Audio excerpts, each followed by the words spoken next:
juga sebagai rakyat yang setia terhadap NKRI, kami rela mengeluarkan dan mencari apapun itu demi membantu pemerintah mencerdaskan kehidupan bangsa.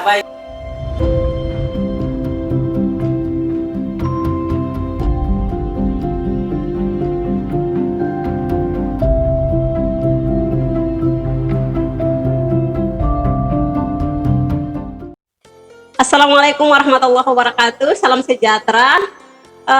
Apa kabar? Di depan saya sudah ada Hamis Wakil, mahasiswa Universitas Ibnu Khaldun Jakarta, sekaligus Sekretaris Asosiasi Wartawan Profesional Indonesia atau AWPI DKI Jakarta. Luar biasa. Apa kabar? Sehat, alhamdulillah. Alhamdulillah. Sehat? Alhamdulillah sehat ya. Terima kasih sudah hadir di sini. Kita akan berbincang soal pendidikan di masa pandemi ya. Katanya pendidikan itu untuk memanusiakan manusia. Betul sekali. Ya, betul sekali kan. Betul. Di masa pandemi ini kondisi yang memang sangat mencekam di seluruh elemen masyarakat. Dampaknya sangat besar, apalagi dari sektor pendidikan, dan ini sangat berpengaruh. Betul. Makanya memang kita harus berbincang-bincang, kita cari solusinya, kita berikan konsep-konsep yang terbaik untuk masyarakat umum ya. Mahasiswa Universitas Ibnu Khaldun Jakarta loh, luar biasa, menjadi sekretaris di Asosiasi Wartawan Profesional Indonesia Jakarta ya, DKI Jakarta. Ini sangat luar biasa. Makasih. Perkenalkan dulu mungkin lebih detail ya. Oke, siap. Terkhusus untuk KIC, terima kasih banyak karena sudah berkenan untuk menghadirkan saya sebagai mahasiswa Ibnu Khaldun, juga sebagai Sekretaris AWPI DKI Jakarta. Oke, jadi nama saya Hamis Wakil. Baik. Status dan kedudukan tadi sudah disampaikan bahwa saya merupakan mahasiswa Ibnu Khaldun Jakarta dan juga sebagai Sekretaris AWPI DKI Jakarta. Wah, luar biasa. Selain itu di organisasi lain ada nggak? Ada. Organisasi kemahasiswaan, Kesatuan Aksi Mahasiswa Muslim Indonesia. Di sana kami ya? Ya, kami. Saya sebagai Ketua Departemen Pemuda, Pengurus Pusat. Luar biasa. Sudah tepat ya saya ngundang di sini karena bergelut dunia akademik kan sebagai mahasiswa, kemudian organisasi, di wartawan juga ya, luar biasa ini. Tepat juga saya bersama orang yang luar biasa. Baik, oke, kita lanjut ya. Kayaknya kalau misalkan kita jangan merayu di sini, nanti orang menganggap saya ngundang ke sini untuk memuji-muji. Oke, baik. Depan saja lah. Siap. Jadi gini, Hams, untuk menurut Hams tadi sudah saya sampaikan sejak awal bahwa pendidikan di masa pandemi ini banyak keluhannya loh. Betul. Banyak keluhan yang kita lihat, itu baik kalau kita lihat pendidikan formal, baik dari tingkat sekolah dasar, SMP, SMA, sampai di perguruan tinggi juga itu semua mengalami dampak. Dan betul. Ya kan, betul. Apalagi di dunia digital kayak gini semua dialihkan untuk online ya kan, pendidikan. Dan yang ini hal baru untuk masyarakat yang mungkin di perkotaan ya, kita sebut saja kayak gitu, yang udah terbiasa dengan dunia digital itu fine aja ya kan. Tapi kalau bagaimana dengan para siswa-siswi yang di daerah-daerah yang memang jangankan untuk mengenal digital, jaringan untuk nelpon aja itu kan sulit ya. Makanya pertama-tama dulu saya tanya, menurut Hams, biasa dipanggil Hams ya? Ya, Oke, Hams. Kalau menurut saudara, esensi pendidikan sendiri itu apa? Oke, terima kasih. Ini luar biasa ini. Jadi topik hari ini jadi tepat dengan kondisi hari ini yang dirasakan oleh bukan hanya saja Indonesia, Keci, tapi dirasakan oleh 186 negara. 186 ya, negara. Betul. Jadi 180 sekian negara inilah yang kemudian merasakan tentang dampak daripada kondisi hari ini. Nah, jadi sebenarnya kalau bicara soal masalah esensi pendidikan itu, yang pertama adalah pendidikan itu secara definisinya kan pengetahuan pembelajaran. Itu satu. Sedangkan kalau menurut Undang-Undang Dasar 1945, pada alinea keempat itu terdapat esensi daripada pendidikan itu sendiri, Kaici. Berdasarkan kehidupan bangsa. Cerdaskan kehidupan bangsa. Jadi esensinya terdapat dalam alinea keempat Undang-Undang Dasar 1945, yakni tentang mencerdaskan kehidupan bangsa. Iya. Itu jadi pada poin keempat, alinea keempat ini, Undang-Undang Dasar 1945 ini, esensi daripada pendidikan itu tertuang di dalam Undang-Undang 1945 ini sebagai bagian daripada tujuan pemerintah di dalam struktur kenegaraan Indonesia. Baik. Untuk bagaimana pemerintah sebagai satu kesatuan dalam konteks bernegara, Iya. memiliki tanggung jawab untuk bagaimana mencerdaskan kehidupan bangsa. Iya. Ya, bangsa itu terdapat himpunan yang dimana di situ terdapat setiap individu di Iya, dalamnya. betul. Baik. Nah itu, maka esensi pendidikan ini tertuang di dalam alinea keempat Undang-Undang Dasar 45 ya. Jadi harus mencerdaskan kehidupan bangsa. itu harus Keci. Sebab pendidikan itu merupakan barometer daripada menghadirkan satu peradaban. Ya, barometer untuk menghadirkan suatu peradaban. Jadi memang pendidikan ini sangat penting ya. Sangat Makanya penting. tadi di awalnya saya katakan bahwa pendidikan untuk memanusiakan manusia. Betul sekali. Iya, iya. Jadi gimana? Memang benar kalau misalkan konsep memanusiakan manusia menurut Hams gimana? Tadi Baik. adalah menghadirkan satu bentuk sistem pendidikan yang baik untuk Iya. setiap orang. Setiap orang ya untuk merubah ya pola Betul. pikir, pola tindak ya, perilaku dan lain sebagainya. Baik. Kemudian yang kedua itu kalau menurut Hams pandangan soal pendidikan di masa pandemi ini apa menurut saudara gitu? Oke. Pendidikan di masa pandemi ini gimana? Jadi betapa sekali dirasakan perbedaan antara pendidikan sebelum pandemi dengan sesudah saat pandemi gitu, iya, Kak. betul. Dirasakan sekali betapa perbedaan daripada Betul. pendidikan hari ini. UNESCO sendiri telah mengatakan bahwa di kondisi pandemi hari ini ada 180 sekian negara yang kemudian merasakan dampak daripada pandemi hari ini. Jadi semua siswa, semua pelajar itu merasakan tentang dampak daripada pandemi hari ini. Iya. Bahwa yang kita kenal sebelumnya orang semua melakukan aktivitas proses belajar mengajar itu di dalam ruangan Iya, persegi, tatap muka ya. Betul. Betul. Tapi di tengah kondisi pandemi ini semua dialihkan dan digital Iya. menguasai proses pembelajaran itu. Betul. Semua bermula dan dimulai dari rumah. Benar. Akhirnya studi from home. Iya, studi from home ya. Gitu. Ya. Maka ya sangatlah beda. Kurva kita sebelum pandemi itu jauh membaik. Benar. Tapi di saat pandemi ini melanda negara Indonesia dan juga negara lain, tapi di sini kan exactly-nya adalah Indonesia. Gitu, sebagai topik pertama pembahasan kita, bahwa di Indonesia hari ini dirasakan betul bahwa semua orang harus belajar melalui mobile phone. Iya. Dari rumah. Betul. Dan apakah kita bisa menjamin bahwa setiap orang itu memiliki mobile phone? Itu satu sebenarnya. Nah, dan yang kedua adalah dampak daripada pembelajaran kita yang tidak langsung bertatap muka di dalam ruang persegi ini sangatlah kemudian mengurangi pengetahuan kita, guys. Betul. Saya mengatakan demikian, bahwa walaupun betul secara realitasnya sebenarnya kita bertatapan dengan mobile phone itu dan juga dengan dosen yang bersangkutan. Katakanlah kalau saya ada mahasiswa, Iya. ketika saya menjalankan proses pembelajaran melalui mobile phone dan study from home, Iya. nah kan semuanya kan nyala tuh kan. Iya, benar. Iya. Tidak bisa dipastikan bahwa proses pembelajaran kita itu efektif atau tidak gitu. Iya, Nah, benar. dan setiap orang itu aktif atau tidak di dalam Benar. proses pembelajaran itu. Betul. Apalagi proses buruknya nih, Kak. Ini kan kita di Indonesia sendiri sudah 7 bulan kita menghadapi proses pandemi ini, Kak. Betul, betul. Dan 6 bulan pertama itu adalah semester pertama, Kak. Benar. Sebab pandemi ini bermula saat orang mulai masuk Di semester proses genap pembelajaran. ya. Iya, betul. Dan semester itu semua orang dialihkan untuk belajar dari rumah, Kak. Iya. Dan itu sangat luar biasa, kurang efektif karena itu baru pertama kali dalam sejarah Indonesia itu kita baru mengenal kondisi yang sedemikian, Iya, gitu. benar. Yang mengalihkan semua proses itu, proses kerja baik kerja maupun proses belajar mengajar semua dari rumah. Dari rumah dan sistem online ya. Dan kemarin bukan hanya saja setiap siswa, tapi pemerintah secara kelembagaan itu bingung dalam menyelesaikan proses itu. Benar. Sebab di dalam mindset pemerintah adalah hanya cuman membentuk satu sistem kurikulum itu di saat kondisi netral normal saja, biasa-biasa kan. Nah, itu yang kemudian dipikirkan oleh pemerintah. Tetapi ketika pandemi ini melanda Indonesia, semua bingung.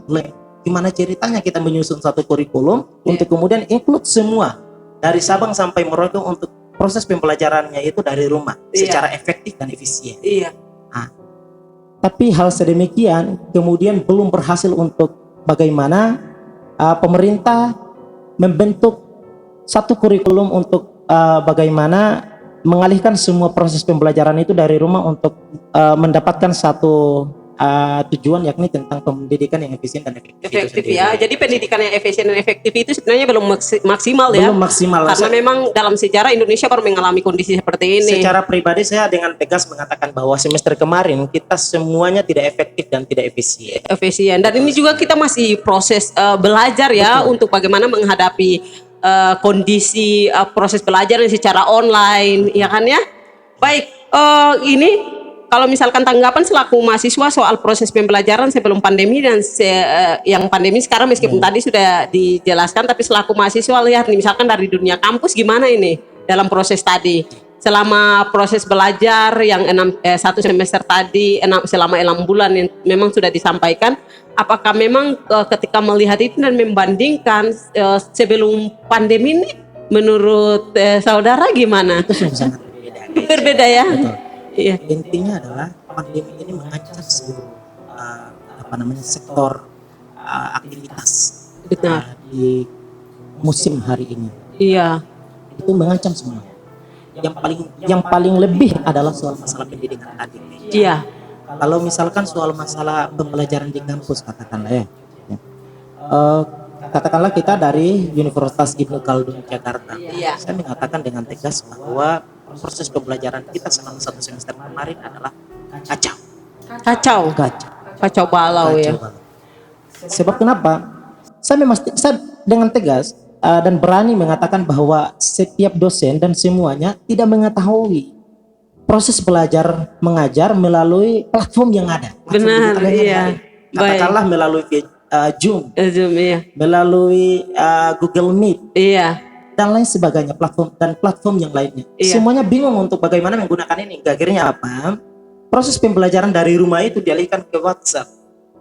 Ya, sebelum pandemi, ya secara pribadi saya sering mengisi materi, diundang untuk menjadi panelis dalam satu grup, tapi itu melalui WhatsApp dan saya merasakan secara pribadi bahwa itu sungguh sangat tidak efektif. Tidak efektif ya. Sebab di situ bakalan kita materi yang ada, materi yang kita punya akan kita tuangkan dalam bentuk ketik.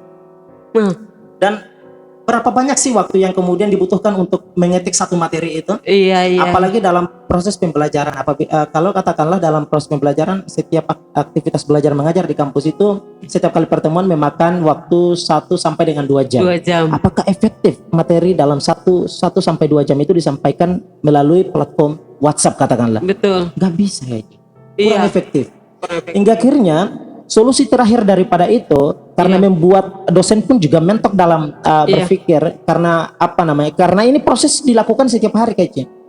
Setiap dosen itu tidak hanya saja 1 hari itu menyampaikan 1 materi, tapi bisa saja 2 sampai dengan selanjutnya Disebabkan karena dia bukan hanya saja sendiri menghandle satu kelas, tapi banyak kelas yang harus dihandle dalam 1 hari. Benar. Kalau dihitung semua jam yang dimiliki oleh dosen, ya katakanlah bisa sampai 12 jam yang dimiliki sehari. Apakah 12 jam ini digunakan hanya untuk menyampaikan materi secara efektif dan efisien? Saya kira itu kurang efektif dan efisien. Hingga akhirnya diambillah solusi lebih cepat, maka digunakanlah dikirimkan materi dan sudah setiap mahasiswanya belajar saja. Belajar sendiri ya. Dan itu adalah salah satu metode yang paling buruk Kalau misalkan metode ini diaktifkan dalam proses pembelajaran kita selama 1 semester, ya lebih baik udah kita serahkan selama 1 semester itu mahasiswa bebas untuk belajar apa saja terserah. Gak usah fokus untuk kemudian kita bertatapan dengan dosennya melalui WhatsApp sebab sama saja kayak menurut saya. Baik ya, sama saja ya kalau Sama misalkan saja. misalkan cuma sekedar dosen atau para guru yang membuat modul pembelajaran materi dan Materinya. diserahkan aja ke mahasiswa untuk belajar, itu kayaknya memang kurang efisien, kurang efektif. Mendingan tadi diserahkan ke mahasiswa, belajar bebas aja dia belajar kayak gitu kan, atau misalkan memberikan tugas dan sebagainya ya, itu mungkin lebih. Jadi gimana nih kalau misalkan fenomena yang terjadi ini, saya tanggap ya, kalau tadi kan dari segi kampus. Nah, sementara banyak fenomena yang terjadi soal pendidikan ini masa pandemi. Kendala-kendala banyak dialami oleh para siswa, para mahasiswa juga. Nah, yang ini kalau di daerah-daerah gimana? Kalau daerah-daerah yang kayak gini loh, ada orang tua yang misalkan nggak punya HP kan, terus dipaksa. Biasanya kalau kita lihat di kampung-kampung itu orang HP nggak perlu untuk mau video call atau apa kayak gitu, HP berkamera, dia HP yang biasa aja, nggak perlu butuh kamera dan sebagainya kan. Yang penting bisa berkomunikasi kan pada umumnya kayak gitu. Nah, sementara di masa ini semua dialihkan ke online dan dipaksakan harus ada, jaringan juga terbatas, itu gimana? Iya. Ini sudah luar biasa. Iya, menarik ya. Iya betul, menarik sekali sebab ini aturan berlaku secara universal. Iya, benar. Iya. Makanya gimana ya? Jadi sebenarnya sangat disayangkan PJ, sebab dampak hari ini untuk pelajar untuk di perkotaan itu sebenarnya agak sedikit rileks dalam menjalankan ini. Iya. Tapi yang patut untuk kemudian kita pikirkan adalah tentang mereka yang di pelosok negeri, di pedesaan. Apakah mereka harus menjalankan sistem yang sama, bertatap muka, sedangkan di kesempatan yang sama memiliki kekurangan dalam hal mobile phone, ya kan? Hal inilah yang kemudian dipikirkan bahwa maka saya dalam beberapa waktu yang lalu saya merilis satu tulisan yang saya menulis tentang nasib pelajar di desa. Ya, itu menarik. Saya merilis tulisan ini dan saya katakan dalam tulisan itu, saya mengatakan bahwa pelajar di perkotaan ini, sebab mereka utamanya adalah, kalau ngomong soal masalah mobile phone ini adalah merupakan habitual dari pelajar di perkotaan gitu. Udah menjadi kebiasaan mereka. Benar. Gitu. Iya. Setiap hari, setiap aktivitas mereka lakukan melalui mobile phone, itu sudah tidak bisa lagi dipungkiri. Iya. Tapi bagaimana dengan nasib mereka yang di desa, yang dimana Di kehidupan pelosok, mereka ya? Hanya dengan permainan desa. Iya, Ya. masih Tidak- arsi, Betul, alami, masih gitu, alami, benar. ya. Terus sedangkan mobile phone ini adalah produk perkotaan. Nah, mereka kemudian diperhadapkan dengan kondisi hari ini dan dikeluarkanlah satu aturan yang memang itu berlaku secara universal. Iya. Apakah dipaksakan mereka untuk harus mengikuti sistem ini? Nggak bisa. Nggak bisa ya? Nggak bisa, Iya. Sebab ya kalau istilahnya adalah kalau mau dipaksakan mereka untuk mengikuti sistem ini dan memperlakukan sistem ini di pedesaan, berarti ini saya mengibaratkan begini. Ini orang yang sudah mengetahui ini jurang, tapi kita memaksakan dia untuk loncat ke dalam jurang itu. Betul, Iya. Untuk masuk ke dalam jurang itu ya. Kita jerumuskan dia masuk ke jurang. Makanya saya dengan tegas mengatakan bahwa sistem ini sebenarnya membodohkan orang pelajar di pedesaan. Pedesaan ya, di pelosok. Boleh memaksakan, tapi kita harus menyesuaikan dengan kondisi yang ada ya. Artinya kalaupun ini kan sistem keluar, tapi tidak dengan alternatif. Solusinya apa gitu. Ini yang kurang. Iya. Ini kurang sekali kecil. Ini yang kurang dari pemerintah kita. Iya. Hingga akhirnya apa? Terpaksa dalam satu semester siswa kita di pedesaan terpaksa harus tidak mengikuti proses pembelajaran dengan tidak efektif dan tidak efisien. Itu. Tadi ada juga itu kasusnya loh, ada orang tua yang karena nggak punya HP, jadi harus menculik. Kan kasus ada menculik HP untuk anaknya, bagaimana Betul. bisa ini? Jangan ya. hanya saja itu, Kece. Iya. Itu mungkin agak sedikit ringan soal masalah kasus itu ya. Ada lagi kasus yang dimana orang tua membunuh anaknya diakibatkan anaknya memaksakan orang tua untuk mengadakan handphone demi proses belajarnya dia dari rumah.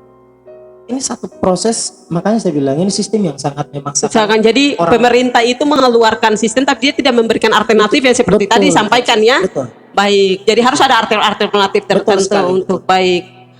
Jadi memang ini sangat miris ya untuk proses sebuah sistem yang diberikan buat masyarakat yang ada di pelosok untuk pelajar yang ada di pelosok, tapi tidak ada alternatif lain untuk menjadi solutif bagi mereka ya. Betul. Baik, gimana nih kalau menurut saudara sendiri untuk sebuah metode yang belajar efektif khusus untuk para pelajar-pelajar yang ada di desa, sehingga tidak ada lagi kasus-kasus yang kayak seperti tadi disampaikan bahwa ada orang tua yang membunuh anaknya, ada yang menculik HP. Kemudian kasihan kalau kita lihat realitanya adalah penghasilan berapa sih orang tua yang ada di kampung untuk kehidupan hari-hari saya aja susah ya. Gimana kalau misalkan untuk wilayah Maluku contohnya, mereka harus tunggu setiap musim rempah-rempah diambil dijual, misalkan kopra ya kan, musim cengkeh dan sebagainya. Ya kalau yang nelayan syukur-syukur kalau misalkan musim gelombang. Kalau gelombang kan nggak bisa ambil ikan. Nah, penghasilan untuk makan sehari-hari aja rumit loh, apalagi untuk mau membiayai beli handphone buat anak-anak bisa ini. Gimana nih? Ada saran atau ada sebuah konsep dari saudara sendiri soal ini? Jadi gini, Kim, musim pandemi sudah dijalani oleh Indonesia secara khusus itu sudah lebih dari 7 bulan. Iya, betul. 1 semester sudah terlewati. Iya. Jika membutuhkan solusi, maka yang pertama adalah 1 semester kemarin sudah bisa untuk menjadi bahan evaluasi pemerintah. Itu 1. Betul. Disebabkan proses pembelajaran kita selama 1 semester kemarin itu kurang efektif. Betul. Maka hal inilah yang kemudian bisa menjadi bahan evaluasi pertama pemerintah dalam merancang satu sistem baru untuk menghadapi semester kedua. Katakanlah kalau kemarin adalah semester 1 ya. Iya. Maka ini adalah semester kedua dari musim pandemi menurut saya. Nah, maka semester pertama di saat pandemi kemarin sudah bisa menjadi bahan evaluasi pemerintah dalam menyusun satu sistem baru untuk menuju semester yang kedua. Baik. Agar siswa itu tidak lagi bingung dalam menjalankan proses pembelajaran dari rumah itu sendiri. Betul. Sebenarnya itu yang paling terpenting. Iya. Dan yang selanjutnya adalah untuk bisa menjawab soal masalah krisis setiap orang tua ini. Iya, itu. Ya. Merupakan solusi tawaran baik untuk pemerintah. Sebab semester kemarin paling banyak kasus yang kita temukan. Iya. Paling tidak jika kemarin terdapat 1-2 orang tua yang membunuh anaknya dikarenakan anaknya terlalu memaksakan kehendak, maka paling tidak bisa menjadi bahan evaluasi agar kita, pemerintah, dalam semester kedua ini tidak ada lagi kasus yang sama dan bisa melebihi daripada kasus yang pertama. Artinya kalau kasus yang pertama adalah 2, maka kita tidak menginginkan kasus pada semester kedua melebihi daripada 2 tersebut. Jika bisa, tidak ada sama sekali. Dan setiap pelajar itu menjalankan proses pembelajarannya dengan baik dari rumah. Inilah yang kemudian yang harus kita terapkan ya. Lalu kalau yang efisien, pendidikan efisien itu menjalankan pendidikan efisien itu gimana? Yang paling efisien gimana menurut saudara? Sebenarnya kalau dilihat, walaupun ini sudah semester kedua daripada musim pandemi ini, pemerintah sebenarnya masih bingung dalam menyusun satu sistem yang baik untuk menatap pendidikan kita di saat musim pandemi ini. Maka sebenarnya saran saya secara pribadi saya menyarankan, sebab ini berkaitan dengan kasus yang sudah saya alami. Saya juga sebagai mahasiswa berada dalam satu lembaga pendidikan, mengalami tentang bagaimana baik atau buruk daripada proses pembelajaran di musim pandemi ini. Betul. Maka dikembalikan dan lebih soal masalah professional working setiap lembaga pendidikan itu sendiri, Jadi jangan hanya mengandalkan satu sistem yang dikeluarkan oleh pemerintah. Saya kira itu adalah sifatnya adalah kerjanya paling enak banget begitu. Dan yang terakhir adalah menjadikan siswa pelajar itu adalah tumbal daripada sistem yang ada. Maka professional working itu harus diterapkan oleh setiap lembaga, agar menyusun sendiri sistemnya bagaimana gitu. Bagaimana setiap lembaga ini menerapkan satu proses belajar mengajar itu yang baik sehingga bisa tersampaikan tujuan daripada undang-undang tadi yang terdapat dalam alinea keempat, yakni adalah tentang mencerdaskan kehidupan bangsa. Inti daripada semua sistem, baik kalau katakan lagi nih, setiap sistem ini kalau dikeluarkan oleh setiap universitas, jika baik maka saya kira itu tidaklah masalah. walaupun itu bertentangan dengan sistem yang dikeluarkan oleh pemerintah. Iya. Betul, Kak. Jadi kita tidak harus terjebak dengan sistem yang dari pemerintah ini ya, karena Tidak, metodenya kan dipahami oleh masing-masing kampus. Kan Betul. seperti itu. Ya baik. Betul. Oh, Yang paling terpentingnya adalah sistem itu tujuannya bisa tersampaikan di siswa. Iya, di siswa Ya kan? atau mahasiswa. Jadi, benar. betul. Yang paling terpenting adalah itu adalah the first point-nya, Kaici. Itu yang Baik. poin yang paling sangat penting. Dan yang selanjutnya adalah tidaklah masalah apabila sistem yang dikeluarkan sepihak oleh pihak kampus demi mencerdaskan siswanya dan bertabrakan dengan sistem pemerintah, saya kira tidak masalah, no? Benar. Ya, no problem No gitu. problem, ya. Kaici. Yang paling terpenting adalah tentang satu. Lagi-lagi tentang alinea keempat, mencerdaskan kehidupan bangsa. Jika sistem itu kemudian mencerdaskan kehidupan bangsa, apa salahnya? Iya. Tidaklah salah untuk kemudian diterapkan. Seperti ini satu. Dan ini soal masalah professional working, Kaici. Iya. Ini pun juga bakalan jika sistem dari pihak lembaga, setiap lembaga pendidikan ini mengeluarkan satu sistem yang sangat baik dan welcome oleh setiap akal pelajar, maka saya kira ini adalah satu lembaga pendidikan yang sangat berkualitas, Kaici. Disebabkan ini bakalan menjadi satu ukuran juga untuk setiap lembaga pendidikan tadi. Apakah mereka dengan mandiri bisakah tidak untuk kemudian mengeluarkan satu sistem yang itu welcome dengan setiap pikiran pelajar? Jika bisa, maka mereka adalah merupakan bagian daripada lembaga yang menerapkan satu sistem professional working. Saya kira itu yang paling sangat penting. Oh, luar biasa ya. Nah, kemudian ini kalau gitu ini kan saya setuju, maksudnya menarik ya ketika tadi ada tawaran dari pemerintah, sistem yang dikeluarkan oleh pemerintah atau kurikulum yang dikeluarkan oleh pemerintah, tapi dengan kondisi pandemi ini ada sebuah metode yang memang harus dijalankan oleh kampus kan, jadi pertabrakan itu nggak jadi soal ya. Betul, yang penting bagaimana proses pendidikan ini bisa berjalan efisien, ini luar biasa. Kemudian bagaimana saran untuk pemerintah lebih memperhatikan pendidikan di Indonesia di masa pandemi COVID-19 ini. Oke, ini yang sangat saya tunggu-tunggu nih, guys. Baik. Yang pertama adalah pemerintah memiliki hak, betul. Itu adalah merupakan bagian daripada tugas mereka sebagai pemerintah, wakil rakyat yang ditugaskan, yang dipercayakan untuk menjadi orang utama dalam konteks bernegara untuk menyusun tata pendidikan kita, katakan ini karena ini perspektif pendidikan gitu, untuk menyusunnya lebih baik, maka itu adalah tanggung jawab mereka untuk menyusun. Namun dalam hal yang sama saya mengatakan begini, Kece. Tidaklah masalah pemerintah itu mengeluarkan sistem, karena itu merupakan tanggung jawab mereka untuk menata dan melihat pendidikan yang ada di negara ini. Tetapi saran saya kepada pemerintah adalah untuk memberikan kebebasan kepada setiap lembaga pendidikan untuk mengatur dengan baik sistem pendidikan yang ada. Betul. Sebab kondisi hari ini yang diketahui hanyalah setiap lembaga pendidikan, bukan pemerintah secara umum. Iya. Yang dialami hari ini, pandemi hari ini yang dialami oleh semua negara hari ini, dan kemudian dampaknya terhadap pendidikan ini, saya kira untuk dampak daripada pendidikan ini yang dirasakan itu setiap pendidikan dan setiap siswa di dalam satu lembaga pendidikan itu. Pemerintah hanya melihat secara kolektif, tapi yang dirasakan secara personal itu hanyalah setiap lembaga pendidikan itu. Katakanlah saya dari Universitas Ibnu Khaldun, maka yang mengetahui tentang kondisi saya hanyalah Universitas Ibnu Khaldun saja. Maka dia memiliki hak dan harus diberikan kebebasan oleh pemerintah dan tidak boleh ditekan oleh pemerintah untuk menyusun sistemnya secara sendiri demi mencerdaskan kehidupan bangsa. Dan lagi-lagi adalah soal masalah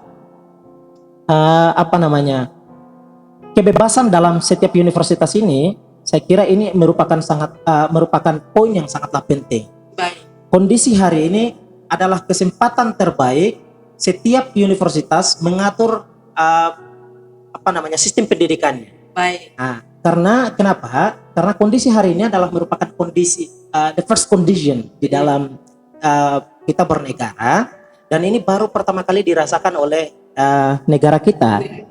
Bagaimana hebatnya dampak daripada pandemi hari ini. Selain tawaran tadi bahwa memang pemerintah memberikan kebebasan untuk masing-masing lembaga pendidikan, itu apakah ada tawaran lain kepada pemerintah misalkan seperti ini? Saya lihat ya, banyak mahasiswa yang memang terkendala untuk membayar biaya pendidikan. Ini juga masalah ya, banyak di masa pandemi ini banyak sekali, bahkan ada yang terkendala mengisi KRS karena memang biaya pendidikannya tidak bisa terbayarkan. Betul. Karena memang kondisi ini ya kita melemah secara ekonomi gitu. Betul.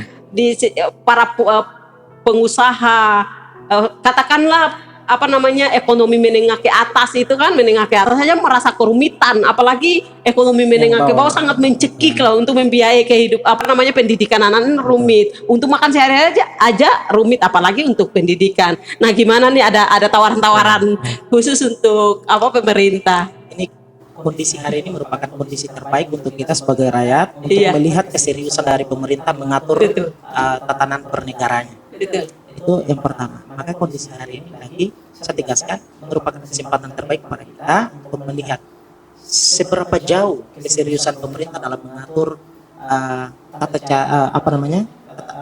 tata kelola negaranya. Iya. Baik dari aspek pendidikan sampai dengan aspek sosial lainnya. Gitu. Nah, maka yang tadi ini merupakan keresahan kita, KC. Pandemi, proses belajar kita di musim pandemi ini sangatlah kemudian menjadi bencana buat kita. Saya menyebutnya sebagai bencana. Betul. Bencana secara personal, KC. Bahwa tidak hanya saja itu, dalam kondisi pandemi ini, proses belajar kita dari rumah itu, kalau saya kemudian melihat dan dalam catatan saya menulis tentang dalam sebulan berapa banyak duit yang saya harus keluarkan demi proses belajar dari rumah. Iya. Dalam seminggu, karena saya menggunakan kartu Telkomsel. Iya. Nah, dalam seminggu saya harus mengeluarkan 250 untuk membeli paket. Itu dalam seminggu, KJ. Maka dalam kalau diakumulasikan dalam sebulan itu terdapat 4 minggu. Jika dalam satu minggu 250, sejuta dapatnya. Betul, KJ. Maka dalam 1 bulan itu saya mengeluarkan 1 juta untuk membeli paket. Itu baru paket. Belum tuntutan tugas dan uang semester. Ya. Nah, sedangkan dalam kondisi yang sama, saya dari Ibnu Khaldun tidak ada solusi baik dari pemerintah dalam menjawab keresahan kami sebagai mahasiswa. Nah, maka itu keresahan inilah terpaksa kami harus menanggungnya secara personal demi demi melanjutkan pendidikan. Demi melanjutkan pendidikan dan lebih-lebihnya adalah membantu pemerintah dalam mencerdaskan kehidupan bangsa. Jadi terkesannya justru kita bukan pemerintah yang membantu masyarakat untuk mencerdaskan kehidupan bangsa, tapi masyarakat itu membantu para siswa itu membantu pemerintah untuk mencerdaskan kehidupan bangsa. Jadi itu ada tawaran untuk pemerintah, kan tadi saya bilang bahwa bukan saja di Ibnu Khaldun atau kampus-kampus, semua dialami oleh kampus-kampus mahasiswa di daerah-daerah. Saya melihat ada jawaban dari pemerintah dalam menjawab keluhan mahasiswa. Iya. Katakanlah karena saya melihat ada tetangga kampus kita Universitas Negeri Jakarta lah katakanlah. Ya, ada tanggapan di sana. Mereka mendapat bantuan berupa kuota belajar untuk mengikuti proses pembelajaran ini dengan baik dari rumah gitu.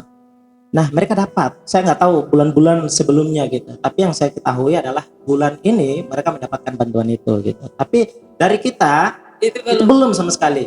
Kita udah masuk 2 semester dari musim pandemi ini, belum sama sekali mendapatkan jawaban itu.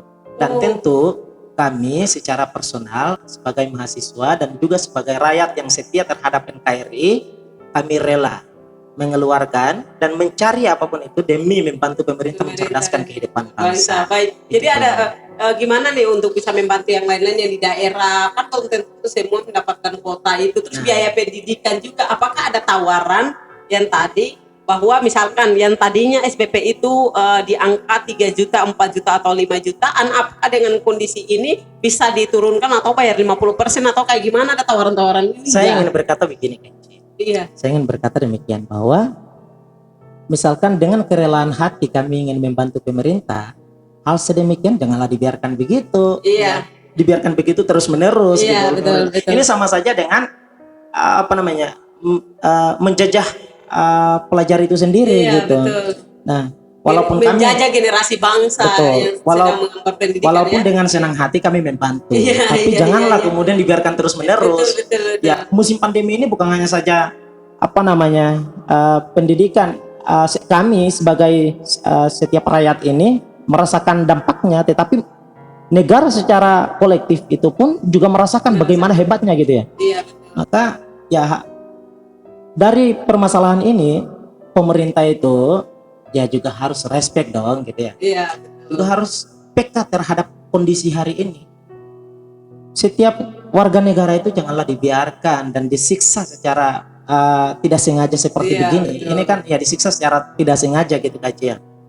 Ya, persoalan ini pemerintah itu harus lebih peka soal masalah hal ini. Iya. Masa iya harus ditunggu dan sampai datanglah suatu masa yang datang untuk membicarakan tentang kondisi hari ini. Iya. Bahwa kami resah terhadap proses belajar ini disebabkan karena tidak ada solusi baik dari pemerintah untuk mengatasi persoalan ini. Betul. Kan juga tidak mungkin. Kita pun juga dengan rela hati untuk membantu pemerintah untuk membasmi kondisi hari ini gitu. Betul. Dengan secepatnya.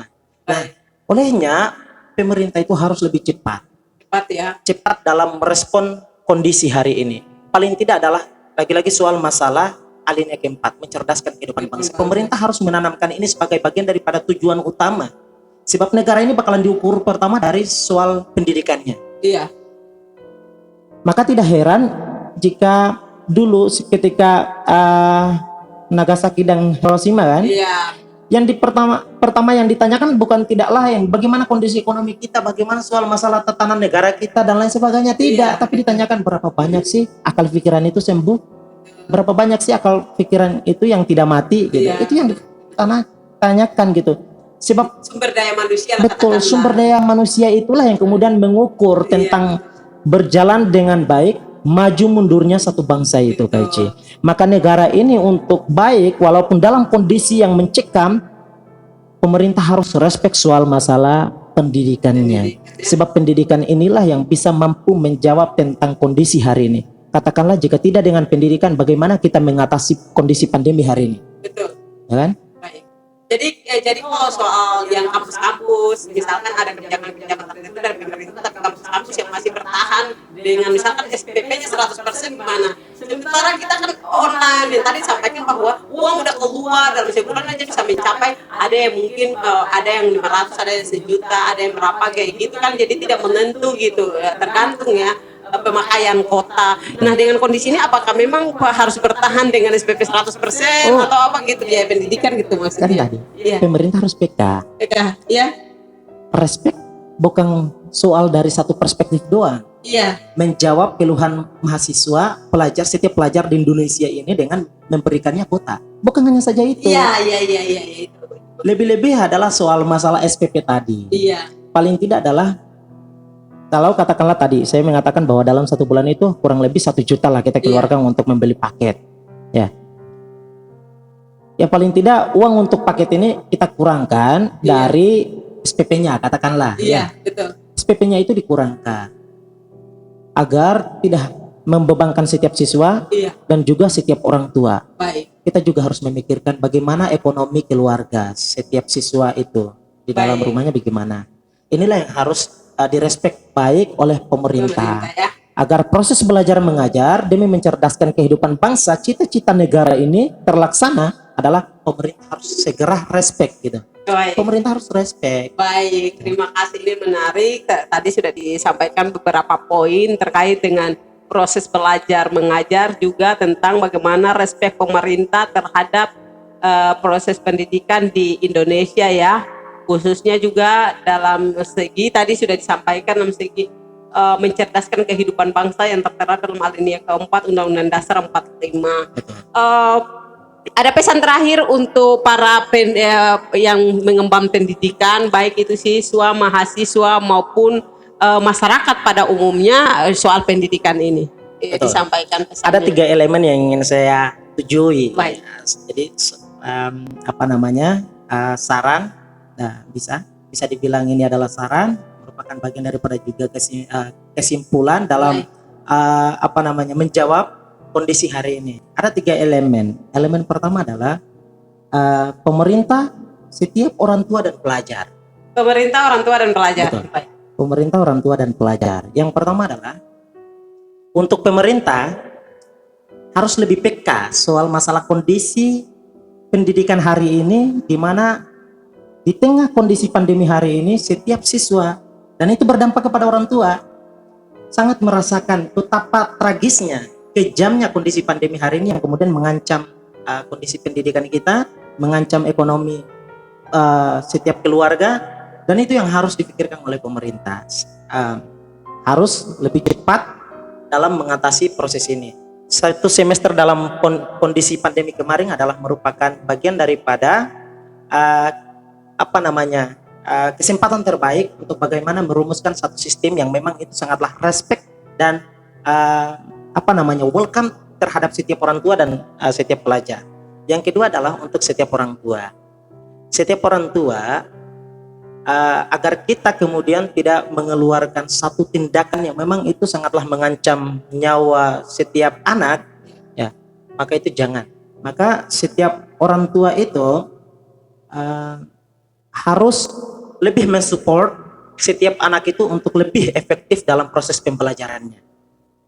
Sebab kondisi hari ini pendidikan itu bukan hanya saja merupakan bagian daripada peranan pemerintah, peranan setiap dosen ataupun guru, tapi juga lebih-lebihnya adalah peran orang tua. Baik.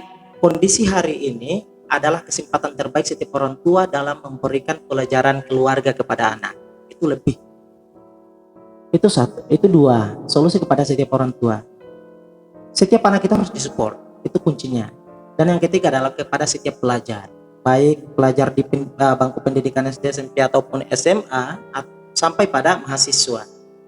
Harus tetap menjaga konsistensi sebagai pelajar, bahwa sebagai pelajar tujuannya adalah mengetahui proses belajar mengajar yang disampaikan dalam bentuk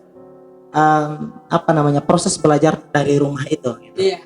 Harus lebih konsisten dan ya memaksimalkan kesempatan ini. Iya. Sebab jangankan 1 semester, 1 hari ketika kita meninggalkan satu pelajaran, saya secara pribadi itu merasa rugi banget gitu. Iya, betul, merasa rugi ya. Karena satu materi itu tidak bisa lagi diulangi dalam kesempatan berikutnya. Betul. Yang ada hanyalah disampaikan materi yang baru. Sebab setiap dosen ataupun guru pun juga bakalan mengejar silabus gitu. Iya. Segera untuk tercapai dan selesai gitu. Betul. Itu satu. Maka kesempatan ini sebagai siswa, sebagai pelajar, memaksimalkan kesempatan ini dengan baik. Kuota yang diberikan baik oleh orang tua ataupun yang mendapat bantuan dari pemerintah dipergunakan dengan baik untuk menjalankan proses belajar mengajar dengan baik demi mencerdaskan kehidupan bangsa. Baik. Dan terakhir saya ingin mengatakan bahwa pendidikan merupakan bagian penting daripada maju mundurnya satu bangsa. Jadi itu yang terakhir dari saya, Kak. Wah, terima kasih. Jadi pendidikan itu adalah suatu barometer dari maju mundurnya suatu bangsa. Makanya harus ditingkatkan sumber daya manusia itu melalui pendidikan. Tanpa pendidikan itu peradaban, sebuah peradaban tidak akan terbentuk dan akan hancur sebuah peradaban. Betul, maka tadi sudah disampaikan oleh narasumber bahwa pendidikan ini sangat utama. Ingat bahwa pendidikan memanusiakan manusia. Luar biasa tadi materinya sudah sampaikan konsep-konsep, pemikiran, ide-ide yang disampaikan pendidikan di masa pandemi ini semoga bermanfaat dan nanti kita akan diskusi di lain kesempatan dengan tema-tema yang lain ya.